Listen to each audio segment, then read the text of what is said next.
guys, it's Glenn from glenscarcollection.com, and today's going to be my 6-month review of my 2020 BMW M340i Xdrive. Remember, if you like what you see on this channel, consider subscribing. If you're already a subscriber, hit that notification bell. I post 3 videos a week, every Monday, Wednesday, Friday at 7 a.m. Eastern. A lot of times I'll give you a 4th video, maybe on Tuesday, Thursday, or over the weekend, and you're going to miss it unless you hit the notification bell. Like and share this video so our channel can grow, and as always, leave a positive comment below. All right, so we've done driving reviews of this. I've had the M340i Xdrive for 6 months now, and in this video I'm going to go what my criteria was to buy a new daily driver, what other cars I considered before I bought this car, did I buy it or I leased it, what I like about it, what I don't like about it, options, etc., etc. So basically, I was driving around. I'm a commercial real estate broker. My daily driver was a 2013 Audi S8, which I love very much. I bought that car CPO a couple years ago, 2 years ago or so, and Audi, Mercedes, and BMW, now they're CPOs. Instead of being 2-year unlimited mileage warranties, they're 1 year. Porsche is only 2 years, like the 2017 911 that I bought. So the Audi was perfect the first year. About 18 months in year 2, when it was no longer covered on warranty, everything started going wrong between fuses and the water pump, and I was spending a couple $1,000s on repairs. That car comes standard with 21-inch tires. They're performance tires. There is no all seasons for it, so I had sticky summer tires and then a winter setup, and it was due again for tires. I think I had gone through a whole set of tires while I owned it because I put a lot of miles on it, maybe even 2 sets of rears. You can watch my Audi videos on that. I went through everything that I spent. So between maintenance, tires, and I was needing a set of tires again, and it has huge front brakes, like 15-inch rotors from a Lamborghini Gallardo, essentially. It was going to need front brakes, so I said, you know what, before I sink another $5,000 into it, I think it's actually going to be cheaper to lease a car. Once I figured out the Audi depreciation, the out-of-warranty maintenance, the tires and brakes, I could lease a car for cheaper. So now that I wanted to lease a car, what did I want to lease? Well, I've owned, prior to this, buying this car, I already owned 7 BMWs, I think 2 Audis, 2 Mercedes AMGs. So I wanted to have a sporty daily driver that was powerful. I like to drive quickly, and I have to cover a lot of ground. Being a commercial real estate broker, I do essentially the entire state of New Jersey. And before COVID, certainly I was on the road a lot. So I was going to lease a car, and I figured this way I get new tires and brakes. And if I did lease a BMW, and this is one of the deciding factors, certainly, you get free maintenance. You don't get free maintenance on the other cars. You can actually buy it at a discounted rate, but it wouldn't be free. So cars that I considered, well, the first thing I considered that I really wanted, and some of me still wish I got this car, would be the last generation 2000 M3, so like a 2017 certified pre-owned. I did a couple of videos on this channel, the dual clutch one and a manual, and I really fell in love. I really, really love the car. I've owned 2 E46 M3s, an E90 M3, 7 M cars total, and I really, really like this car. I think they're not at the bottom of the depreciation curve yet. I think when that new M3 comes out in 2021, that's when you'll see them bottom out. People, even though it has got the big ugly grills and everything like that, I think after 6 months or so, people will want these cars, maybe even sooner, though certainly people that early adopters that'll want the first one. And what happens is we'll see all the previous gen M3s get traded in or up for sale so they can get the new one, and that's usually the best time to buy because the price will go down. And certainly when the new M3 in 2021, it probably won't be the first year, but a couple years down the road when they start discounting the new ones, obviously that's going to move the used ones down, those F80 M3s. So I think that will probably be the time to buy. So it wasn't quite the time to buy yet. If I wanted a CPO car, they seem to be about $50,000 or low 50s. The issue with that is I'd like to have one all-wheel drive car, and the Audi S8 certainly fit that bill. And it's a stiffer suspension, so again, with COVID, like this year, since it happened, we haven't had any clients in our backseat, but typically we do if we're going on a tour to see a couple commercial buildings. And maybe the M3, though, would be fun for me. It may be too harsh ride for some clients. So, though I really wanted that car with my heart, I really had to think with my brain, what should I get? And of course, those cars aren't new. You can't lease it. New M3 wouldn't be out to next year. When it first comes out, the lease payment is probably terrible. You'd probably be paying through the nose to lease it, so that really wouldn't make sense. All right, so with the M3 off the table, what else could I look at? Well, for Audi, I could do an S6 or something like that would be similar. The car, though, that was really a close second was the C43 AMG. So obviously I love BMWs, and that's not a real AMG, just like this M340i isn't a real M car, even though BMW says it is. I thought that car would be cool because I think it has a little more personality to it. So and you can get it in blue, brilliant blue, so that's a selling point to me. And I've had so many BMWs, maybe I should try something different. The downside of that is every time I try something else, like an AMG or an Audi S-Line, I always come back to BMW. I always say, oh, I should have got the BMW. So I did really consider the C43. The lease payment was about $200, and even knowing a GM and a Mercedes dealer who was giving me a big discount of a brilliant blue one he had on the lot, the lease payment was about $200 more a month, and I couldn't just justify that. If it was very similar, maybe because I've had so many BMWs, I would try the C43 and see how that was, and you can get that in all-wheel drive where the C63 you couldn't. I love the C63 AMG, and I thought about that several times, just like I thought about the F80 M3. And I even drove a C63S on the track a couple years ago. So it was probably like a 2018 model or something like that. And I couldn't believe how much oversteer that car had. Again, it was a cold fall morning, about 38 degrees, and that car was sideways all over the place. So you can watch that video. So, but again, I thought I should have one all-wheel drive car since this is a work car.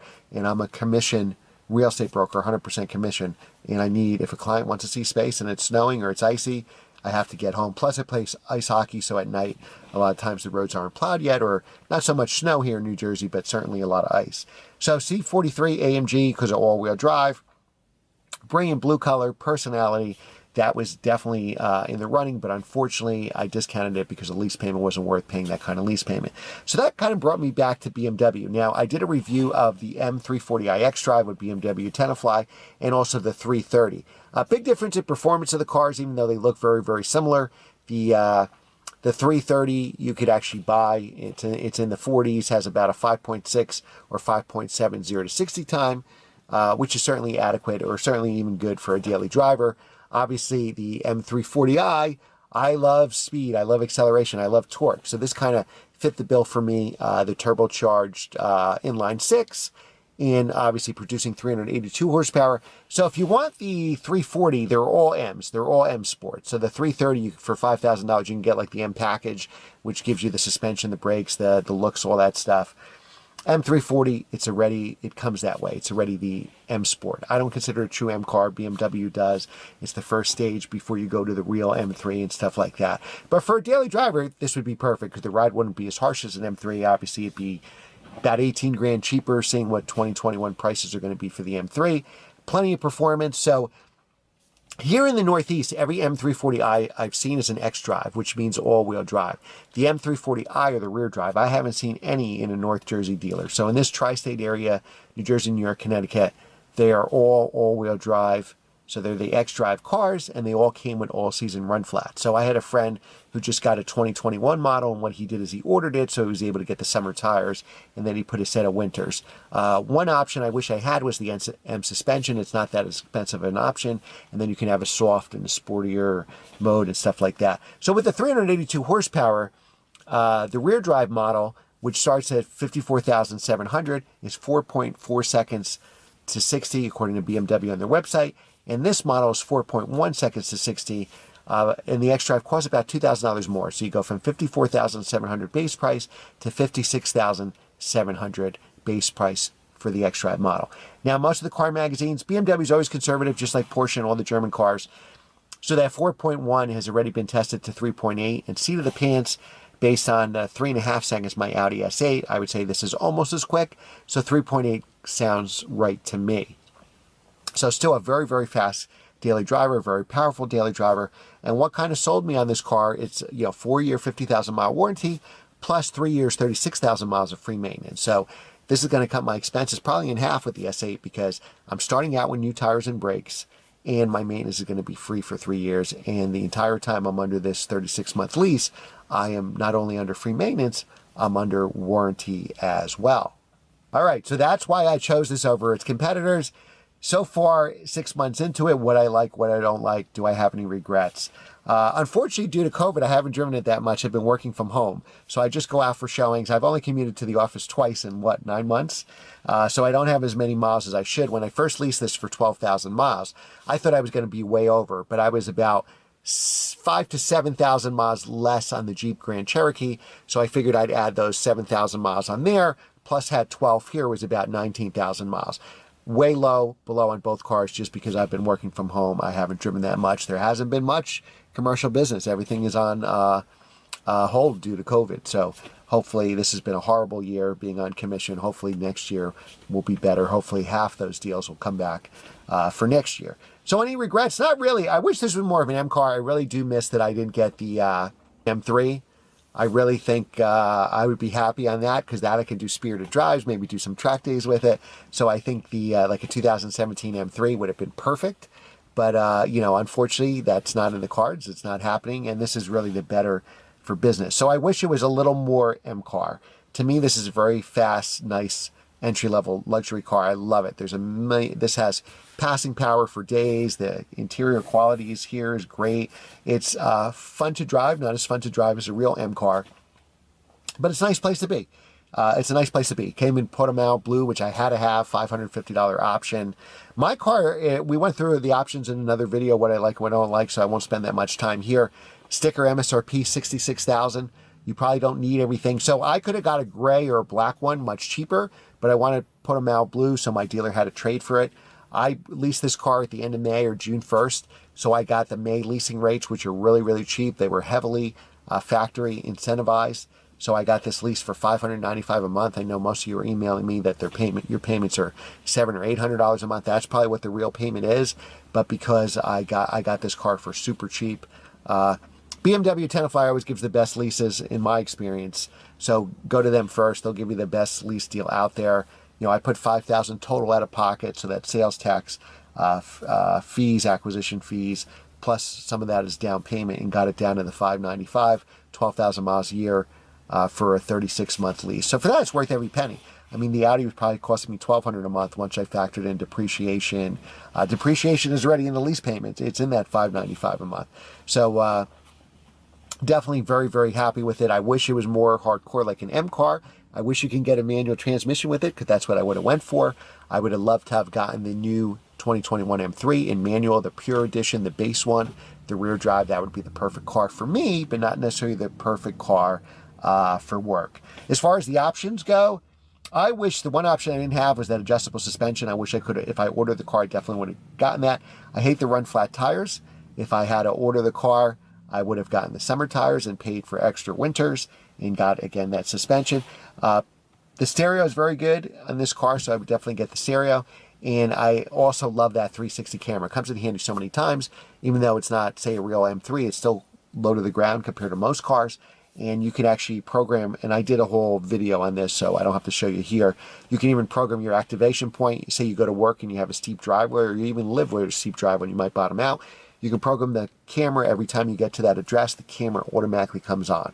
And that 360 is really good for parking. And I even have the option where it backs you out of the parking space and does all that stuff. I've never used it. I know how to drive. I know how to look over. But that camera is really good. Certainly, the car's a ton of power, great passing power. Fantastic gas mileage. I probably get 30 miles to the gallon with this car, and I drive it spiritedly. So that's amazing for me. It's very comfortable. I love the heads-up display. That's another must-have option. And that's pretty much our review for the for 6 months. So as I put more miles on this car, we'll go over everything and maintenance it needs and all that other stuff. And we'll go from there. So remember to like, share, and subscribe. And I will see you next time.